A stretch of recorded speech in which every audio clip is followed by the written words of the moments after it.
Hello guys, dito papaayos ako na motor. Low beam and high beam. Low beam and high beam. Paano malalaman yung kuryente ayaw huwakan?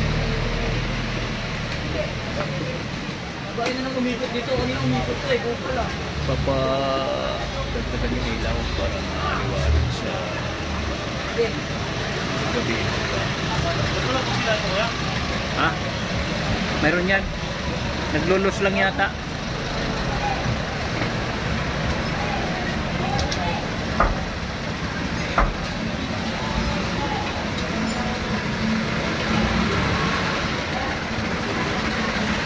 Naglulos ang China.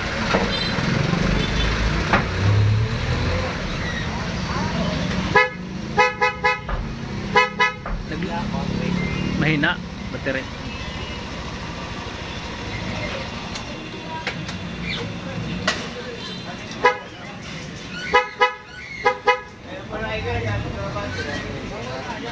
Passing no. Sumasabay patingin. Teka lang. Lobat eh. Naglubat. Oh, sige, panda rin. Vlogger ata siguro Oh, yun. sige, sige. Sige, sige. Ayun, yun, yun. Nagpla-plasing, oh. Ganda, oh. Oh. Hindi man ma-access sa battery yan. Nagcha-charge yan.